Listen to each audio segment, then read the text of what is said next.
అశ్షూరు దగ్గర ఉంది. అశ్షూరు అంటే వారు దుర్మార్గులు, దుష్టులు అంటే దేవుని అంగీకరించిన వారు, అలాంటి వారట అశ్షూరు వారు. అంటే ఏ పక్క ఉన్నది అశ్షూరు దేశము? ఉత్తర రాజ్యం ఉంది. ఉత్తర రాజ్యం 10 గోత్రాలు చెప్పాం కదా.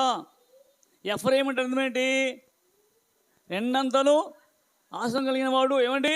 అదిగో అన్ని జనులతో కలిసిపోయి పాపం మగ్గిపోయి ఉంటుంది కాబట్టి అందుకనే ఆ 10 గోత్రాలు అండి ఏమంటారు తెలుసా? అదిగో ఎఫ్రాయిము అంటారు. ఎన్ని గోత్రాలు? ఎఫ్రాయిము అంటే 10 గోత్రాలండి. కాబట్టి అలాంటి 10 గోత్రాలకు ఇక్కడ హెచ్చరిస్తున్నారు దేవుడు. అయ్యా ఓ అమిత్య కుమారుని యోనా, నీవు ఏ పట్టణానికి వెళ్ళా? ఇవ్వనండి, నినివే మహాపట్టణంకి వెళ్ళు. ఆ పట్టణం నా దృష్టికి ఘోరం అంటుంది, వర్ణించలేమట ఆ పాపం.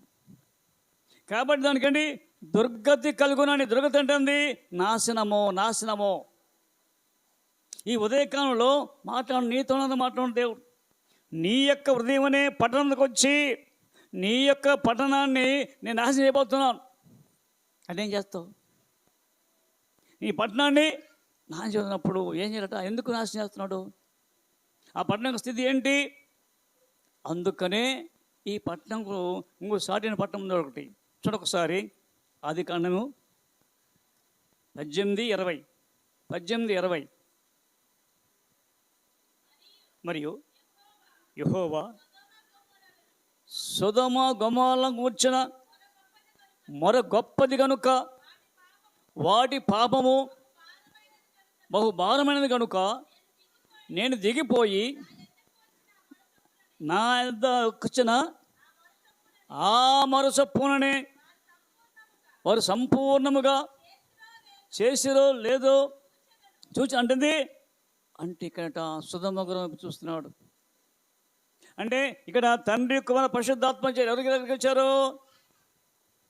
3 మనుషులు ఎక్కడికి వచ్చారు? అబ్రహాంకి వచ్చారు. అబ్రహాం విందు చేశాడు. ఎవరికి? 3కి. ఏం చేశాడు విందు? 2 మానికల పిండి, 1 లేక దూడ వధించి విందు చేశాడు. ఎవరికి? 3 మనుషులు. ఆ సమయంలో ఏం చేశాడు? అయ్యా ఓ అబ్రహాం గారు, నీ భార్య ఎక్కడ? అయ్యా ఆమె అదిగో ఆ యొక్క గదిలో ఉంది. అయితే ఏమంటే వచ్చే ఈ సంవత్సరానికి ఆమె కౌగిట్లో కుమారుడు పుడతాడు. ఈ సంవత్సరం ఏం చేసింది? ఆమె నవ్విందంట. ఎందుకని? నాకు కుమారుడు పుడతాడా అండి, నా శరణు ప్రతితుల్లమైంది, రక్తము లేదు, మాంసం లేదు, అంది బలహీనపోయింది అనుకుని నవ్విందట. చారా అమ్మ నవ్వేవా? నేను నవ్వలేదు అంటుంది. ఎవరు చెప్తుంది? దేవుని చెప్తున్నావు. నేను నవ్వలేదు ఉంటుంది. అంటే దేవుని దగ్గర అండి అబద్ధం ఆడుతున్నాం.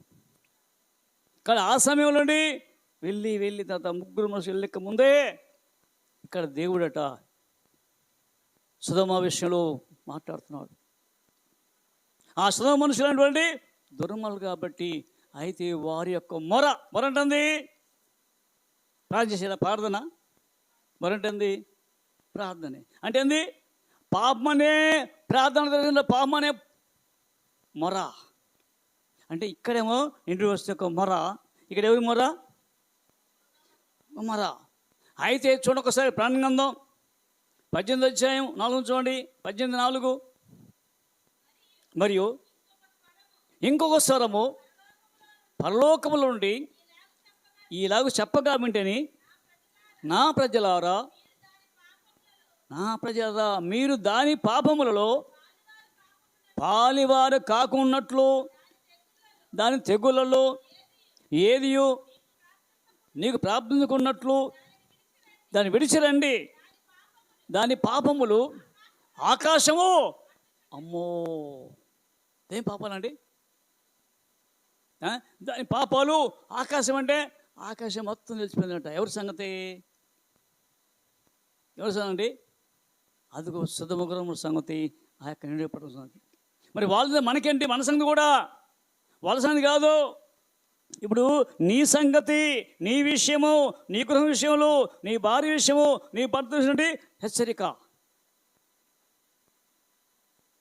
కాబట్టి యోచిస్తున్నావా? వెళ్ళి ప్రకటన చేయి. అయితే ఆ యొక్క యోనా ఎందుకు పారిపోతున్నాడు? కారణం ఏంటి? అలాంటి వారి ఏమైనారు వాళ్ళు పాపం? చూడండి, ఆదికాండం 13:13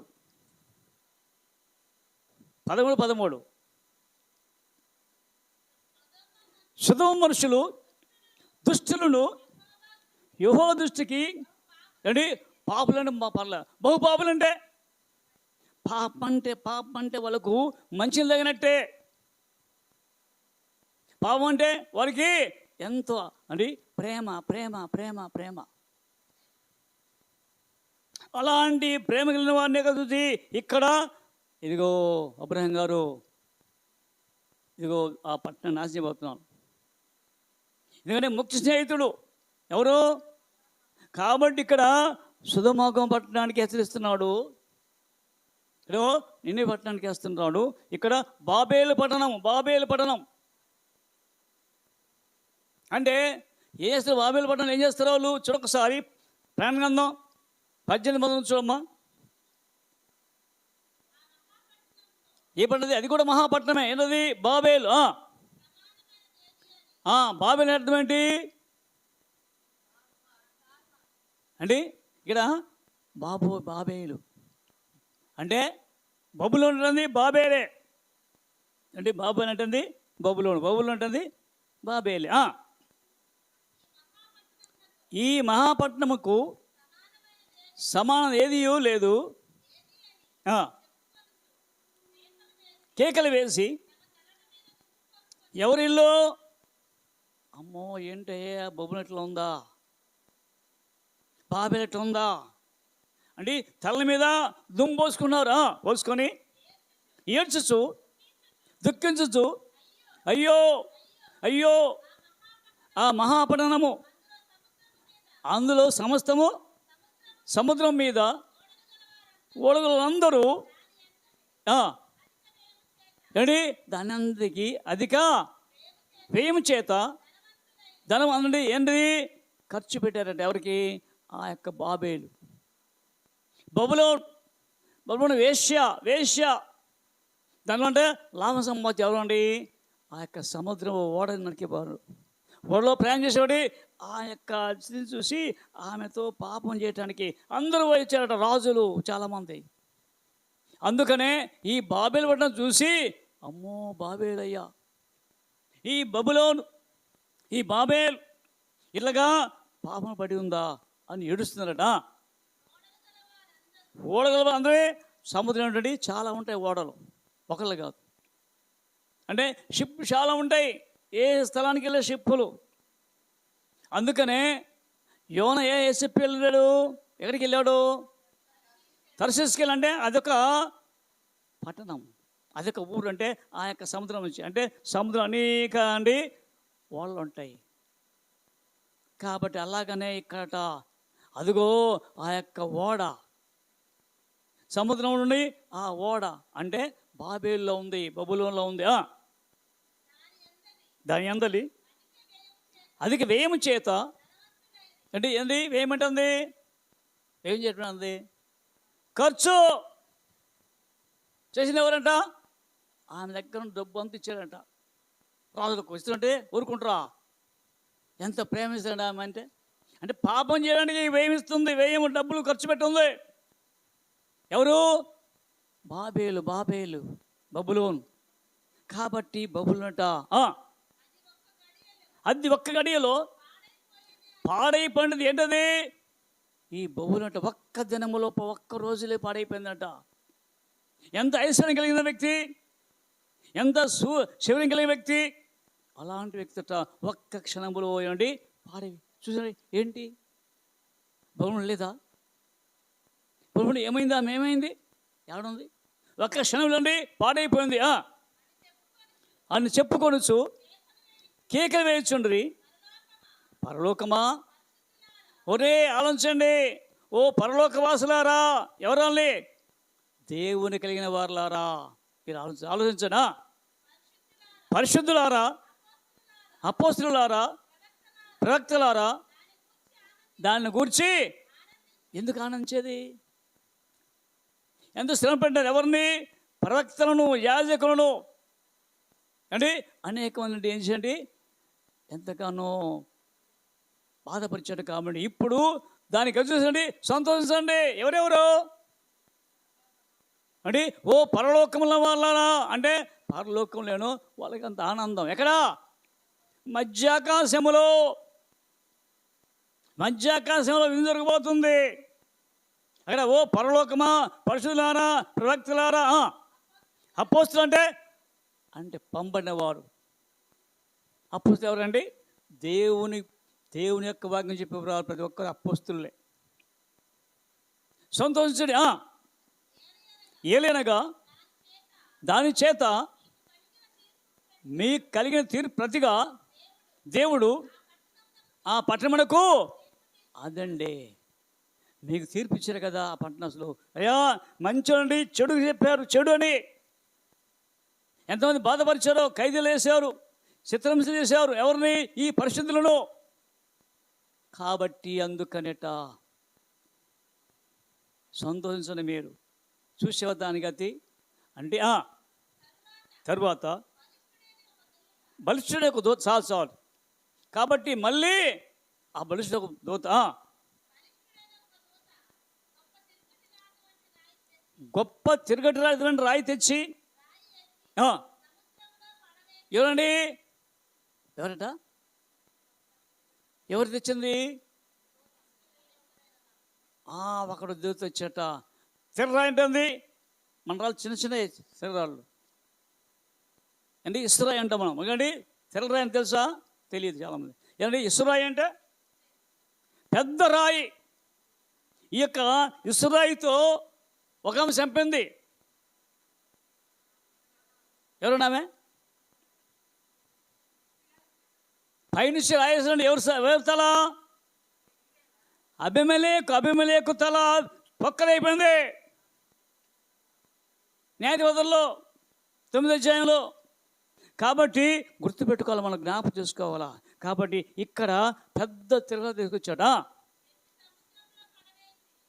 ఎత్తి సముద్రంలో పడవేసి ఈలాగు మహాపట్టణమైన బబులోను ఏకముగా అంటే ఈ యొక్క రాయి ఎక్కడే సమపడిందో, సముద్రం అంటే అర్థమేంటి? లోకము అంటే ఈ లోకమంతా నాశనం కాబోతుంది అయ్యా.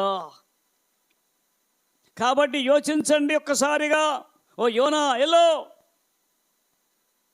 అంతేకాదు వారి యొక్క పాపాలట ఆకాశం అంటున్నాడు. ఆకాశం ఏకండి, ఆకాశం అంటుంది సామాన్యమా? అందుకే ఎంత వరకు చూద్దాం. మళ్ళీ హోషేయ గ్రంథం 7వ అధ్యాయం నుంచి, హోషేయ 7వ అధ్యాయం నుంచి, నేను ఇశ్రాయేలు వారికి అయ్యా నేనందరి ఈ యొక్క 10 గోత్రాలు ఉన్నారే ఎఫ్రాయిము వాళ్ళు, నేనండి వారికి స్వస్థత కలుగు చేయక ఎఫ్రాయిము దోషమును సోమ్రము చెడుతనమును అంటుంది. ఎవరట? అప్పుడు పడిన ఎవరిది?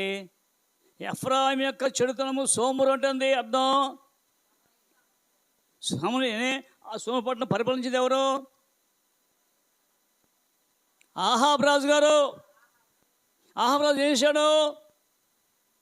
విగ్రహాలు అంటే తన భార్య అయిన యెజబెల్ ఏం చేసేదండి? అయ్యో ఎవరు చంపించింది? ప్రవక్తలందరినీ. అంటే దేశం లేకుండా ఈమె రాణి, ఈమె ఆధిపత్యం ఉండాలి. కాబట్టి ఆ రాణిని ఏం చేశాడు దేవుడు? ఆ పైనుంచి కింద పడేశాడు. కానీ ఎప్పుడైతే ఆహాబు తన జీవితం చక్కబెట్టుకోవడానికి దేవుడు వార్త పంపించాడు. చూడొకసారి 1వ రాజుల గ్రంథము 22-26, 21-26, 21-26.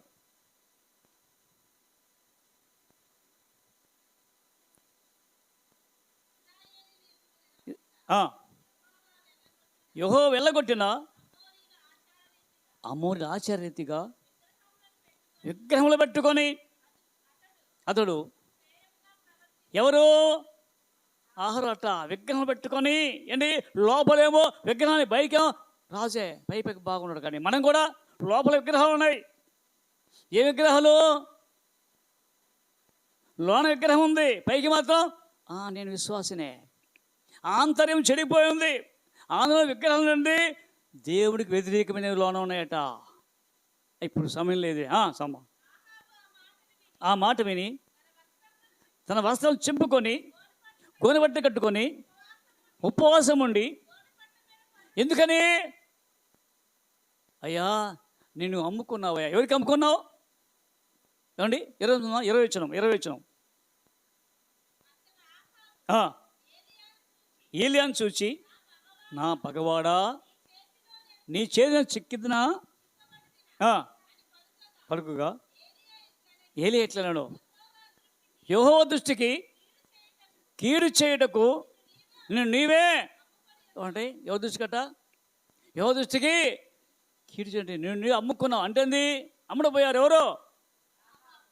మనము పాపానికి అమ్మడబోతున్నాం. పాపం అంటే అబ్బో ఎంతో తీపిగా ఉంటుంది, ఎంతో ప్రేమగా ఉంటుంది పాపము. కానీ దాన్ని పాపంలో పడినోటి అప్పుడు తర్వాత దాని చిక్కేంటో అంటే సామెతలో ఉంది 8వ అధ్యాయంలో, అంటే ఆ స్త్రీ విషయంలో. కాబట్టి ఇక్కడట అమ్ముకున్నావయ్యా అన్నప్పుడట నేను అమ్ముకున్నానా అంటే ఎవరి వలన? యెజబెల్ వలన. కాబట్టి ఇక్కడ పశ్చాత్తపడి ఏడ్చండి. అందుకే అయ్యా నీ కాలంలో జరగదు ఈ సంగతి, నీ యొక్క తర్వాత జరుగుతుందని చెప్పాడు. కాబట్టి అలాంటి సోమ్రోన్ ఏం చెప్తున్నాడు యెహోషువ గ్రంథంలో? 7వ అధ్యాయం 2వ వచనం. సోము చెడుతనమును బయలుంటే బట్ట బయలుంట వెళ్ళడైంది. ఎప్పుడు రహస్యం బట్ట వెళ్ళక బాగుంది మానుకుంటుందా? ఎప్పుడైనా బయటపడుతుంది. ఈరోజు తెలియదు అండి, నేను చేస్తున్నానులే ఎవరు తెలియదు అనుకున్నా. కానీ ఒక రోజున బట్ట బయలుద్ది. అందరూ చెప్తారు, అందరూ వింటారు. అమ్మో చాలా మంచి అనుకున్నానే అంటే ఇట్లా జరిగిందా? బట్ట వెళ్ళినది తేట తెలిసిపోవడం. జనుల మోసము ఏంటట? అభ్యాసం అంటే నేర్చుకుంటారు. ఎవరు? జనులు ఎలా మోసం చేస్తారు, నేను కూడా చేయాలి. అభ్యాసం అంటే లెర్నింగ్ అంటే నేర్చుకోవటం. ఎవరండి?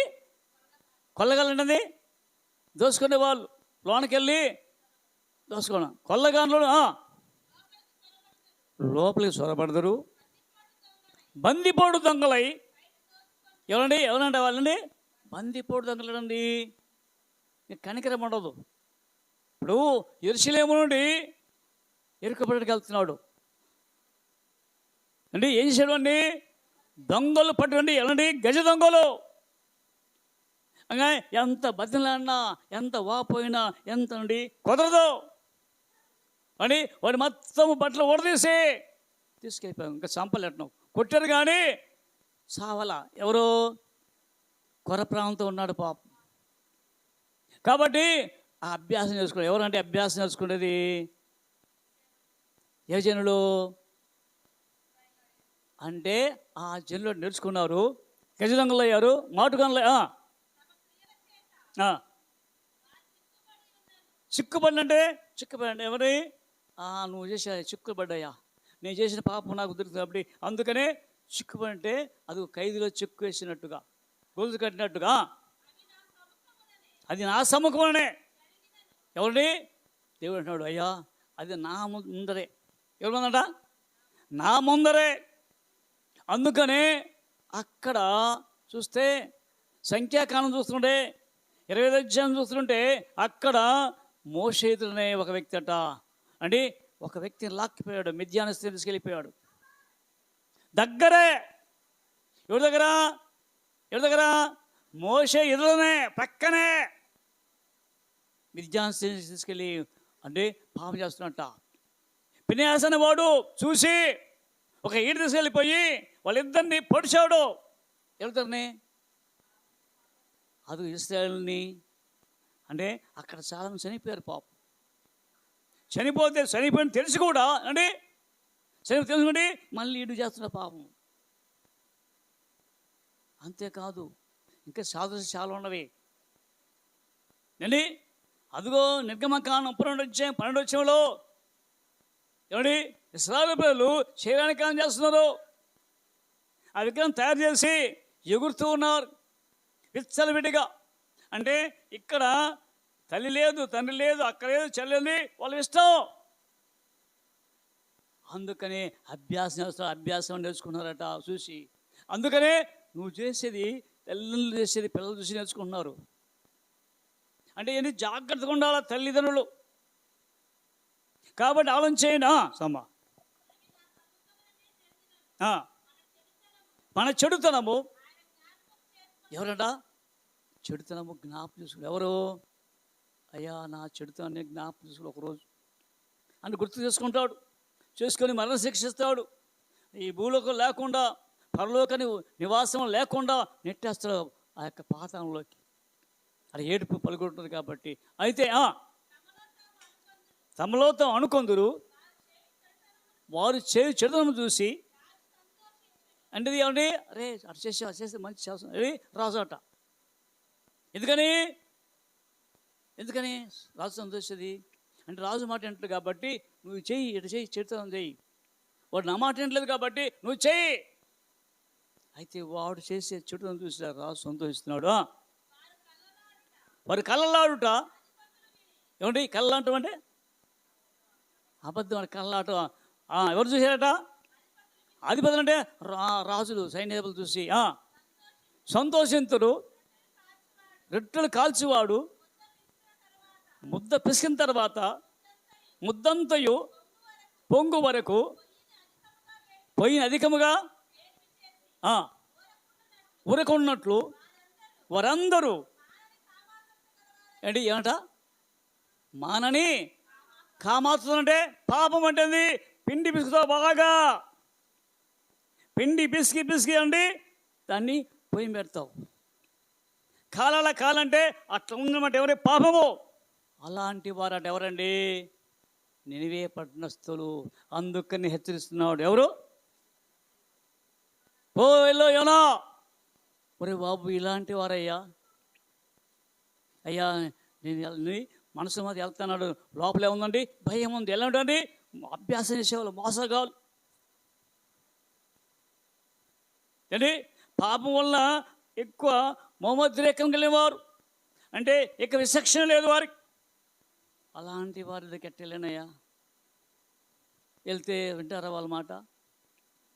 కాబట్టి మనసులో అనుకొని అదిగో ఆ యొక్క నినివే పట్టణానికి వెళ్ళవలసిన ఓడ ఎక్కకుండా తర్షీషు పట్టణానికి వెళ్ళిపోతున్నాడు. కాబట్టి యోచిస్తావా? తర్వాత చెప్పుకుందాం. దిగుదిమాలు దీనిగాక. ఆమె ప్రార్థన చేసుకుందాం. కృప కనికరమైన మా పరలోకపు తండ్రి, మీకున్న నీ కృప చేత ప్రేమ చేత మనకు కాచి దాచి సవిలోంచి ఇదిగో ప్రభా బిళ్ళందరూ మీ యొక్క వాక్యం ప్రభా చాలా దగ్గర ఉన్నారు. వచ్చే వారం ప్రభా విపులముగా తెలుసుకొని వాక్యానుసారంగా జీవించే పిల్లగా ప్రతి సిద్ధపరచండి. ఎందుకంటే ఈ లోకం శాశ్వతం కాదు ప్రభా, మీ రాజ్యం శాశ్వతం. కాబట్టి ఆ రాజ్యానికి హక్కుదాలు చేయాలంటే ప్రభా ఇదిగో మేము నీ యందు విశ్వాసం ఉండి మా చెడుతనం అంతయు, ఆ దుర్మార్గం అంతయు, ఆ బలత్కరం అంతయు ప్రభా నీకు సమర్పించి ప్రభా నీ రక్తంలో కడగవాలని ఆశ కలిగి ఉన్నావు ప్రభా. కాబట్టి ఒకసారిగా ఇన్న వాక్యాన్ని ప్రభా ప్రజలు నింపుని సందేశం తండ్రి, ఎలాంటి కొద్ది లేకుండా ప్రభా వాతావరణాన్ని అలుకుపరిచింది వారికి ఉదయకాలంలోనే ప్రభా వర్షం వచ్చి అనేక ప్రాంతాలు ప్రభా జలమైనవి ప్రభా, అనేక చెట్ల కొమ్మలు ప్రభా పడిపోయినాయి ప్రభా. అంతేకాదు ప్రభా తండ్రి చర్చి యొక్క గోడ కొడుతుంది పడింది ప్రభా, తెలియని రీతిలో ప్రభా ఈ రీతిగా జరుగుతుంది. కాబట్టి ఇవన్నీ ప్రభా నీ రాకడ సమీపమంది ఈ రీతిగా ప్రభా పడిపోతుందో అలాగే మేము కూడా ఒకరోజు పడిపోతాం. కాబట్టి జాగ్రత్తగా వరమై స్థిరబుద్ధి గల వారమై ప్రభా నీ వాక్యానుసారంగా జీవించి పిలుపుతాను సిద్ధపరిచి నడిపించమని యేసుక్రీస్తు నామమున ప్రార్థిస్తున్నాం తండ్రి. ఆమేన్.